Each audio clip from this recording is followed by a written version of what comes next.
Hello students, please subscribe the channel, drop a like, share and comment. This is exercise number 22 of the Progressive Monthly Magazine, November 2022 on the speed of 100 words per minute. Start. Sir, I come to the Second Amendment Bill. Here the Honorable Minister wants to make an improvement.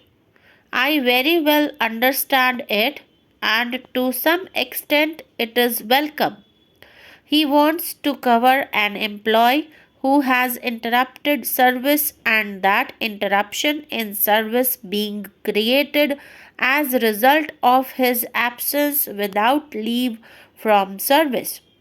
The amending bill proposes to include this interrupted period of service of such an employee within the meaning of continuing service for the purpose of payment of gratuity. This much I welcome, but I would like to point out to the Honorable Minister that regarding 240 working days, the ambiguity is still there, and the day may not be far off when the Supreme Court may interpret it in another way, and you may have to come with another amending bill before the House. So, that ambiguity should have been cleared by you. Here again, I beg to submit the Honorable Minister makes a provision which is entirely detrimental to the interests of the worker working in the factory or in some other establishment. Sir, I would like to draw the attention of Honorable Minister. Of course, he knows everything what is contained in the bill, that on page 2 of Payment of Gratuity Amendment Bill 1984, it says, not being absence in respect of which an order imposing a punishment or penalty or treating the absence as break in service has been passed in accordance with the standing orders, rules or regulation, etc.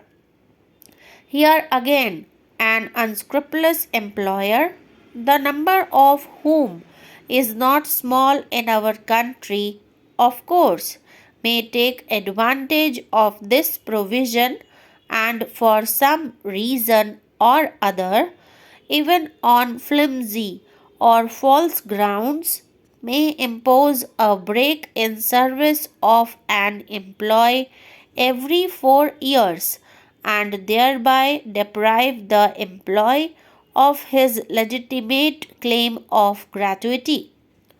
So, this provision should not have been there, and I would submit to the Honorable Minister that the entire stipulations within bracket in this section 2A should be deleted for the workers working in factories if we want to do something better for the workers working in factories and some other establishments.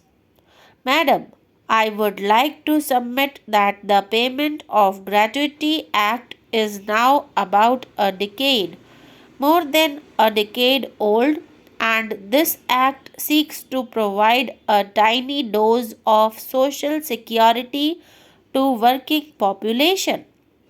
Further, I would like to draw the attention of the Honorable Minister to the fact that the working of this act, the experience of the working of this act, the Payment of Gratuity Act 1972 for the last 12 years has not been too much success. There are certain drawbacks, flaws and lacunae in the Payment of Gratuity Act 1972, and with these drawbacks and flaws, the act is becoming less meaningful to the workers for whom this act is meant. I would like to mention just a few of them. There is a provision that a worker is entitled to get gratuity only after he has completed 5 years of service. Why should there be this limitation of 5 years? Let us take an example. Let us say a worker becomes disabled after 3 years of service. What will be his position? The demand of the working people is that such a person should be paid gratuity for the period of service rendered by him, so that with this gratuity amount he may be able to sustain himself for some days or for month or two. You should, I submit, at best to bring down this period of limitation to 1 year of service, because 1 year's duration of service is, I think, quite sufficient to assess or gauge the performance of a worker or employee working in a particular establishment. Then, again, madam, there is another drawback which lies in the Principal Act, namely the Payment of Gratuity Act 1972.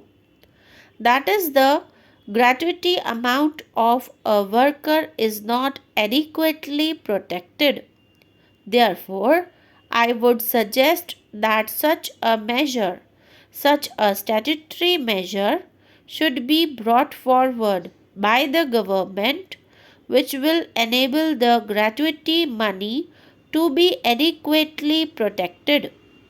There has been a constant demand from different sections of the workers that a gratuity fund should be created like the Provident Fund, with this difference that in the gratuity fund only the employer will be required to deposit his portion of the money.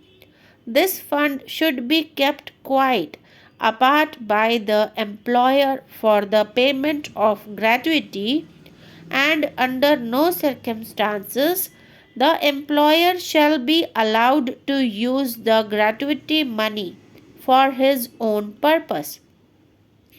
Such an arrangement should have been made in the Gratuity Act. Now, there is another thing, madam, which I would like to point out.